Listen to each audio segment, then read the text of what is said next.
Hello everyone, I'm Forrest McFreelove, and this is Speedplay Italy and Hearts of Iron 3, number 8. We left off shipping our suppression units over to India and also to the United Kingdom, so we'll go ahead and first split them up in the UK after adding them to a new core.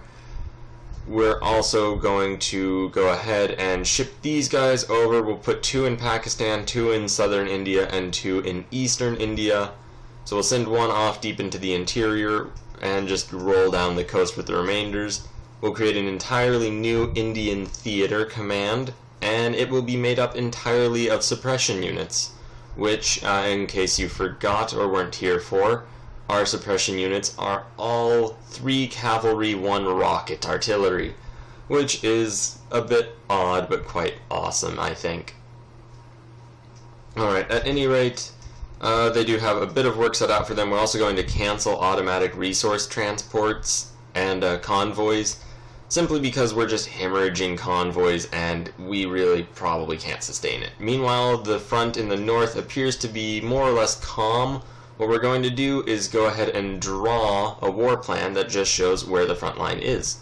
That way, we'll be able to know exactly how far or how little the front line advances between now and whenever, whenever we look at it again, to be honest, or to be just straightforward about it. Now, we also declare war on Saudi Arabia. We're going to go ahead and just puppet them.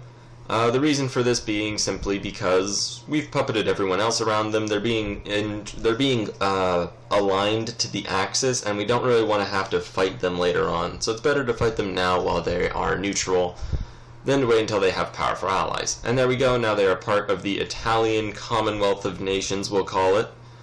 We also have our first armored group ready to go that we'll bring to our Soviet front. Because at this point, although the Germans are making some level of progress, I think it's safe to say that the Soviets will probably come out on top, and it's going to be up to us, the great allies of the Germans, only, not actually allied to them, but it's going to be up to us to go in and save Germany from the Colossus to their east, and in the process, set up the tides of war for our inevitable war against the Germans themselves. We are also facing American landings and other countries' landings like Canada in all of our various Atlantic islands. We'll deal with that later on, probably not right now though. At the moment we don't have any convoys. We're also busy lining our troops up on the Soviet border. And yeah, realistically, it is just going to be a matter of doing whatever we can. Hopefully we'll have as few forces as possible in the UK, and that will hopefully get at least somewhat supplied. Really though, it's up in the air how that's going to happen. I do consider taking those islands back, although we decide against it. What's more likely to happen is we should probably launch our Pacific Theater campaign and just clean up the Pacific as much as possible. Alright, so to do that, first things first is we have all of our Marines more or less together, and it looks as though the Germans are focusing on defense now, which is a little worrying as that could be the sign of their collapse, and we're not quite ready to fight the Soviets, but hopefully we will be able to, now that it's the new year, get all of these new army, or infantry and armor technologies. We're also going to heavily focus on officers to get back up to 140%, which is the highest that we need and would be a pretty good thing to just have in general. Alright, we do keep building up these forces. They're not going to be doing anything just yet. Eventually, though, it will be probably vital.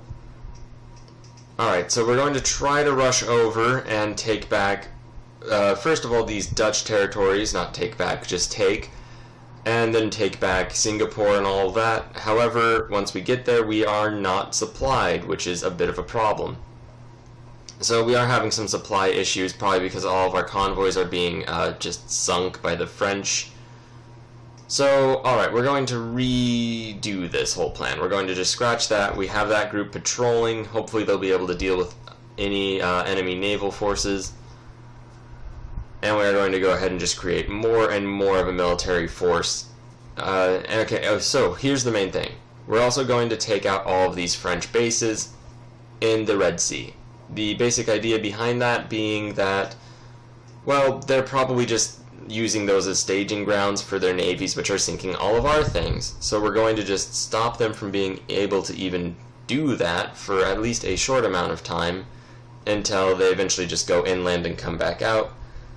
Ultimately, though, it's all for the best if we just clean them out at least a little bit. Now, since we didn't have any luck getting our supplies to stretch over into the Pacific, we're going to just roll down through the Atlantic and go after all of South Africa's ports. So we'll take that, get a little bit more of a range to go even further, and this, I believe, is a victory point of theirs. And it is, so that is very good news. So we'll take this victory point, and we'll sail down and take the next victory point, which is their capital. And there we go, so we've taken that without very much of a fight. We send that group inland so they can take the next province, and we take that area, and now we have to march those troops back to the port.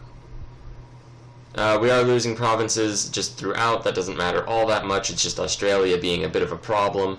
And in just a moment, this group will hopefully be up where it needs to go. There are some English rebels. That doesn't really matter, though. And bam, there we go. South Africa has been puppeted. Their annoying military will now be very helpful for us as it goes and annoys the remaining allies in Africa. The Germans are advancing against the Soviets now that the winter has ended. And that brings about an entirely new concern, that all of our forces may be building up and on the wrong country's border. So we set up a new line, and we'll just see how their front compares to that later on.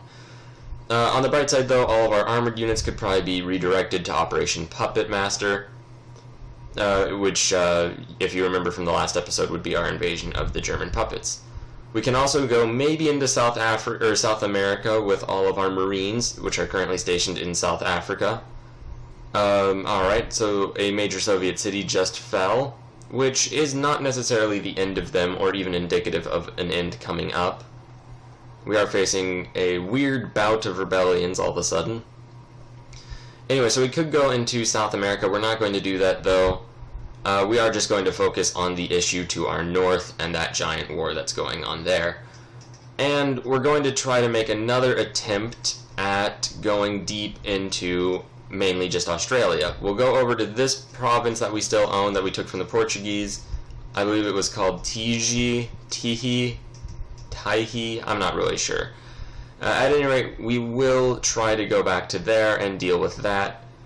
First things first, though, is we're plucking up that group of Marines, and we're going to just drop them on the rebels.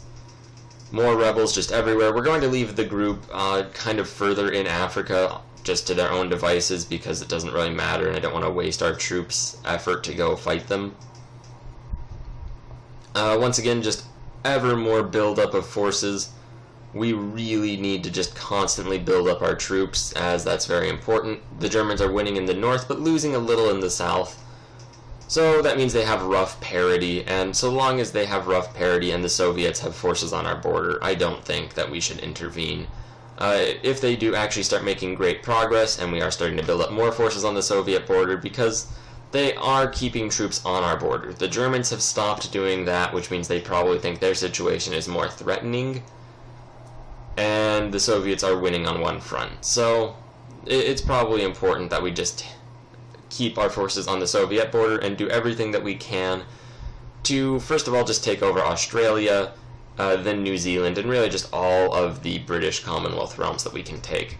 We are now building up our infantry up here in the north, and the goal is really to just prepare everything that we can. We're sinking a lot of Australian shipping, which is not actually all that great if we want to puppet them. And we're just going to roll around through all of their coastal territories and just focus on getting our lines ready for the inevitable intervention, more likely than not against the Soviets.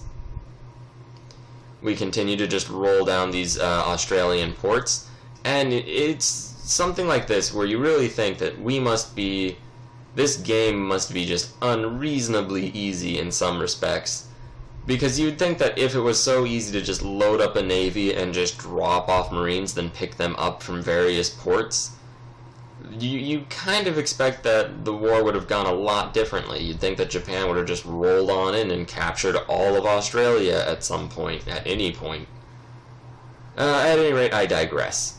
We go ahead and invade New Zealand. They are actually putting up a pretty significant battle for their capital, which is a little unexpected, but not too much so. With that one, we go ahead and launch an attack down south, and a very unexpectedly high level of resistance occurs down here, which is completely out of the blue, and I am worried that we'll lose that. Apparently, Germany just conquered France, which is just an odd thing to have switch all of a sudden. I didn't realize until recording the Speedplay just now, but what probably happened is South Africa took over lands in Africa, and that pressed the French over the line. Okay, our Marine group managed to get to the capital, Canberra of Australia, and we've taken all of New Zealand, so there we go. Australia and New Zealand are now our Commonwealth realms, no longer the British's, although I guess we do control Britain, so I guess there is some continuity there. And that really cleans up the Pacific theater. Japan's doing fairly well. We're also going to drop our research focus even lower to get even more officers because we really need that. And we'll come back tomorrow with more. Thank you very much for watching. Please like, share, and subscribe.